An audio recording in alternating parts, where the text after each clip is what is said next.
Lahore central jail में 23 मार्च 1931 की शुरुआत किसी और दिन की तरह ही हुई थी। फर्क सिर्फ इतना था कि सुबह सुबह जोर की आंधी आई थी, बहुत तेज। लेकिन जेल के कैदियों को थोड़ा अजीब सा लगा जब 4 बजे ही वार्डन शरद सिंह ने उनसे आकर कहा कि वो अपनी अपनी कोठरियों में चले जाएं। उन्होंने कारण नहीं बताया था।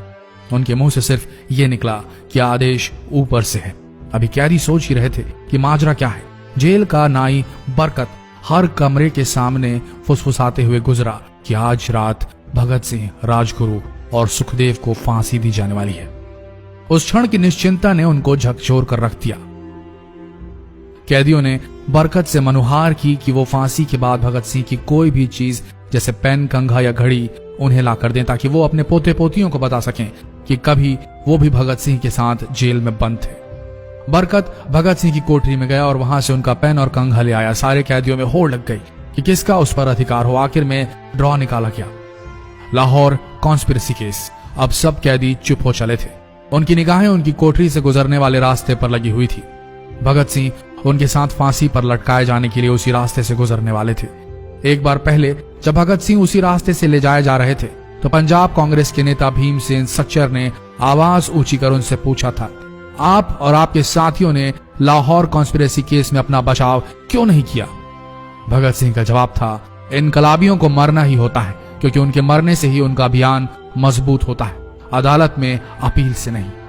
वार्डन शरद सिंह भगत सिंह के खैर ख्वाह थे और अपनी तरफ से जो कुछ बन पड़ता था उनके लिए किया करते थे। उनकी वजह से ही लाहौर की द्वारकादास लाइब्रेरी से भगत सिंह के लिए किताबें निकलकर जेल के अंदर आ पाती थी। भगत सिंह की जेल की जिंदगी काफी कठिन थी। किताबें पढ़ने का शौक हो चला था उन्हें कि एक बार उन्होंने अपने स्कूल के साथी जयदेव कपूर को लिखा था कि वो उनके लिए कार्ल लिब्कनेcht की मिलिट्रिज्म, लेनिन की लेफ्ट विंग कम्युनिज्म और ऑप्टन सिंक्लेयर का उपन्यास द स्पाई कुलबीर के जरिए भिजवाएं। भगत सिंह जेल की कठिन जिंदगी के आदी हो चले थे। उनकी कोठरी नंबर 14 का फर्श पक्का नहीं था, उस पर घास उगी हुई थी। कोठरी में बस इतनी ही जगह थी कि उनका 5 फुट 10 इंच का शरीर बमुश्किल उसमें लेट पाए। भगत सिंह को फांसी दिए जाने से 2 घंटे पहले उनके वकील प्राणनाथ मेहता उनसे मिलने पहुंचे। मेहता ने बाद में लिखा कि भगत सिंह अपनी छोटी सी कोठरी में पिंजड़े में बंद शेर की तरह चक्कर लगा रहे थे। इनकलाब जिंदाबाद। उन्होंने मुस्कुराकर मेहता को स्वागत किया और पूछा कि आप मेरी किताब रिवोल्यूशनरी लेनिन लाए या नहीं। जब मेहता ने उन्हें किताब दी तो वे उसे उसी समय पढ़ने लगे मानो उनके पास अब ज्यादा समय न बचा। मेहता ने उनसे पूछा कि क्या आप देश को कोई संदेश देना चाहेंगे? भगत सिंह ने किताब से अपना मुंह हटाए बगैर कहा, सिर्फ 2 संदेश, साम्राज्यवाद मुर्दाबाद और इनकलाब जिंदाबाद। इसके बाद भगत सिंह ने मेहता से कहा कि वो पंडित नेहरू और सुभाष चंद्र बोस को मेरा धन्यवाद पहुंचा दे जिन्होंने मेरे केस में गहरी रुचि ली थी। भगत सिंह से मिलने के बाद मेहता राजगुरु से मिलने उनकी कोठरी पहुंचे। राजगुरु के अंतिम शब्द थे, हम लोग जल्द मिलेंगे। सुखदेव ने मेहता को याद दिलाया कि वो उनकी मौत के बाद जेलर से वो कैरम बोर्ड ले लें जो उन्होंने उन्हें कुछ महीने पहले दिया था। मेहता के जाने के थोड़ी देर बाद जेल अधिकारियों ने तीनों क्रांतिकारियों को बता दिया कि उनको वक्त से 12 घंटे पहले ही फांसी दी जा रही है। अगले दिन सुबह 6 बजे की बजाय उन्हें उसी शाम 7 बजे फांसी पर चढ़ा दिया जाएगा। भगत सिंह मेहता द्वारा दी गई किताब के कुछ पन्ने ही पढ़ पाए थे। उनके मुंह से निकला, क्या आप मुझे इस किताब का एक अध्याय भी खत्म करने नहीं देंगे?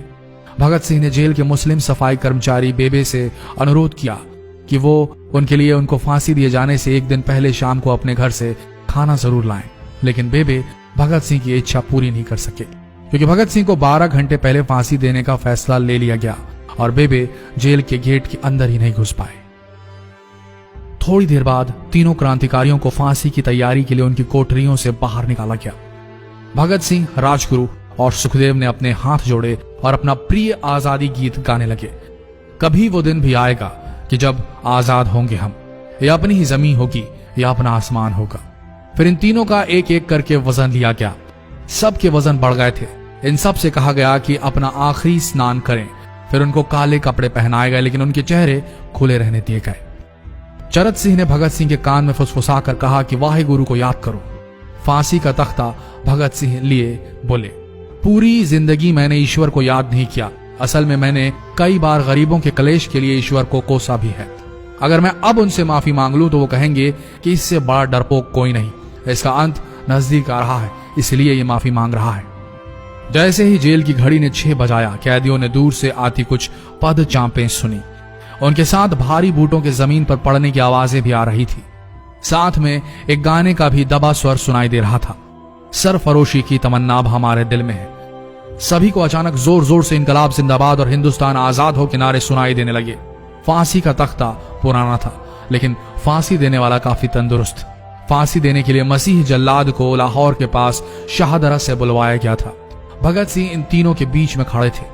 भगत सिंह अपनी मां को दिया गया वो वचन पूरा करना चाहते थे कि वो फांसी के तख्ते से इनकलाब जिंदाबाद का नारा लगाएंगे। लाहौर जिला कांग्रेस के सचिव पिंडी दास सोंधी का घर लाहौर सेंट्रल जेल से बिल्कुल लगा हुआ था। भगत सिंह ने इतनी जोर से इनकलाब जिंदाबाद का नारा लगाया कि उनकी आवाज सोंधी के घर तक सुनाई दी। उनकी आवाज सुनते ही जेल के दूसरे कैदी भी नारे लगाने लगे। तीनों युवा क्रांतिकारियों के गले में फांसी की रस्सी डाल दी गई, उनके हाथ और पैर बांध दिए गए। तभी जल्लाद ने पूछा, सबसे पहले कौन जाएगा? सुखदेव ने सबसे पहले फांसी पर लटकने की हामी भरी। जल्लाद ने एक एक कर रस्सियां खींची और उनके पैरों के नीचे लगे तख्तों को पैर मारकर हटा दिया। काफी देर तक उनके शव तख्तों से लटकते रहे।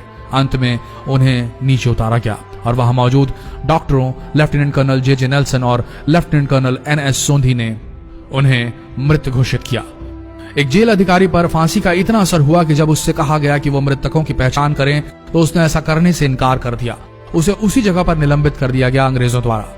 एक जूनियर अफसर ने यह काम अंजाम दिया। पहले योजना थी कि इन सब का अंतिम संस्कार जेल के अंदर ही किया जाएगा, लेकिन फिर यह विचार त्यागना पड़ा जब अधिकारियों को आभास हुआ कि जेल से धुआं उठते देख बाहर खड़ी भीड़ जेल पर हमला कर सकती है। इसलिए जेल की पिछली दीवार तोड़ी गई। उसी रास्ते से ट्रक जेल के अंदर लाया गया और उस पर बहुत अपमानजनक तरीके से उन शवों को एक सामान की तरह लाद दिया गया।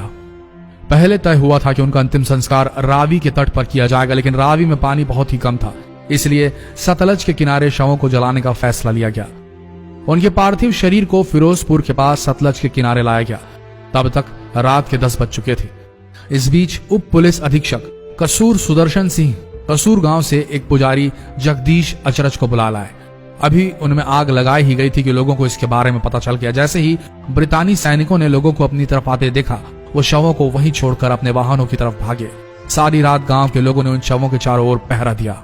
अगले दिन दोपहर के आसपास जिला मजिस्ट्रेट की दस्तखत के साथ लाहौर के कई इलाकों में नोटिस चिपकाया गया, जिसमें बताया गया कि भगत सिंह, सुखदेव और राजगुरु का सतलज के किनारे हिंदू सिख रीति से अंतिम संस्कार कर दिया गया है। तो ये थे भगत सिंह की जिंदगी के वो 12 आखिरी घंटे। आशा करते हैं इस वीडियो में सुनाई गई ये कहानी आज युवा पीढ़ी के दिलों में मर चुके देशभक्ति को जगाने में कामयाब होंगे। जितना हो सके इस संदेश को पूरे देश में पहुंचाएं। इस वीडियो को शेयर करें फेसबुक पर, व्हाट्सएप पर, और हो सके तो इस पेज को फॉलो करें ताकि ऐसे ही वीडियोस आप तक सही समय पर पहुंच सके। मिलते हैं अगले वीडियो में, तब तक के लिए आप सबका धन्यवाद।